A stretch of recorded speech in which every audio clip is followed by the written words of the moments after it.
Hello friends, आज हम बात करते हैं जो हमारे शरीर में 7 धातुएं पाई जाती हैं उनकी उत्पत्ति किस प्रकार हुई है। सबसे पहले हम बात करते हैं क्षीरदधि न्याय। इसके अनुसार ये किसने बनाया है? ये दृढ़बल ने माना है। क्षीरदधि न्याय को किसने माना है? दृढ़बल ने। दृढ़बल क्या बोलते हैं कि जिस प्रकार जब हम खाना खाते हैं, कुछ भी भोजन खाते हैं, उसके सारांश भाग से रस की उत्पत्ति होती है। ठीक है। और रस जो है पूर्ण रूप से रक्त धातु में परिवर्तित हो जाता है। इसको क्रम परिणाम पक्ष या सर्वात्मना परिणाम पक्ष भी कहते हैं। क्षीरदधि न्याय जैसे पूछ लेते हैं, क्षीरदधि न्याय क्या होता है? क्षीरदधि न्याय में जैसे हम दूध जो जमाते हैं, दही जमाते हैं ना दूध से, तो दूध जो है पूर्ण रूप से दधि में परिवर्तित हो जाता है। उसी प्रकार पूर्व धातु जो है पूर्ण रूप से उत्तर धातु में परिणत या परिवर्तित हो जाती है। कहने का मतलब है रस धातु पूर्ण रूप से रक्त में, और रक्त धातु मांस में, मांस धातु में, मेद से अस्थि, अस्थि से मज्जा, मज्जा से शुक्र की उत्पत्ति मानी गई है। ये किसने बोला है? दृढ़बल ने। इसके दृढ़बल के धातु परिणाम को क्या कहते हैं? क्षीरदधि न्याय। इसके बाद हमारा है केदारी कुल्या न्याय। इसको माना है सुश्रुत ने। सुश्रुत संहिता में केदारी कुल्या न्याय माना गया है। जिस प्रकार क्या होता है केदारी कुल्या न्याय? जिस प्रकार खेत में नालियों से होकर जो क्यारी जो है सबसे पास होती है, उसमें सबसे पहले जल पहुंच जाता है। उसी प्रकार रस धातु निकटतम धातु है। तो सबसे पहले जब हम खाना खाते हैं, भोजन का पाक होता है, तो उसके सारांश भाग से सबसे पहले रस की उत्पत्ति होती है।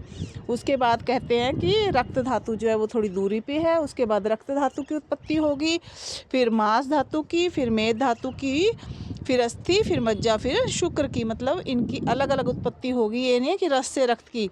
सबसे पहले रस की उत्पत्ति होगी, उसके बाद उसी सारांश भाग से रस से नहीं होगी, रक्त की। इसमें केदारी कुल्या ने मानना है ऐसे सुश्रुत संहिता में। इसके बाद है एक काल धातु पोषण पक्ष।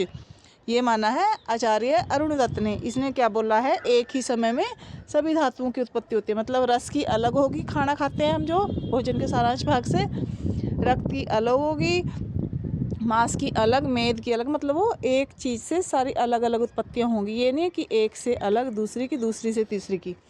ठीक है। इस प्रकार हमारा हो गया एक काल धातु पोषण। और एक है हमारा वेरी इंपॉर्टेंट खले कपोत न्याय। खले कपोत न्याय में क्या होता है? जिस प्रकार खलिहान में से दाना चुगने के बाद वापस लौटते समय जिसका घर जितनी दूरी पर होगा, मतलब पक्षी का, उसे पहुंचने में उतना ही अधिक समय लगेगा। इस प्रकार उत्तरोत्तर धातु में अधिक समय लगेगा। ठीक है। तो कहने का मतलब है जैसे कि हमारा था केदारी कुल्या, इसमें भी सेम यही है। इसका मतलब खले कपोत का मतलब भी यही है कि मतलब सबसे पहले हमारी रस धातु की उत्पत्ति होगी कि रस धातु सबसे पास में है, रक्त धातु उसके थोड़ी दूर है, तो रक्त धातु की दूसरे नंबर पर उत्पत्ति होगी है। और मांस धातु की थोड़े और समय लगेगा, और मेद का उससे ज़्यादा समय लगेगा, अस्थि का उससे ज़्यादा समय, मज्जा का थोड़े और ज़्यादा, और शुक्र का सबसे अधिक समय लगेगा। मतलब उसकी उत्पत्ति में ज़्यादा समय लगेगा। इस प्रकार हमने जाना कि कौन कौन सी ये हैं हमारी धातु उत्पत्तियों। क्षीरदधि न्याय के अनुसार, केदारी कुल्या के अनुसार, एक काल धातु पोषण के पक्ष में, और खले कपोत न्याय के अनुसार हमारी जो है धातुओं की उत्पत्ति अलग अलग प्रकार से कही गई है। तो आपको मेरा वीडियो कैसा लगा? आपको अच्छा लगा तो आप इसको लाइक और सब्सक्राइब करें।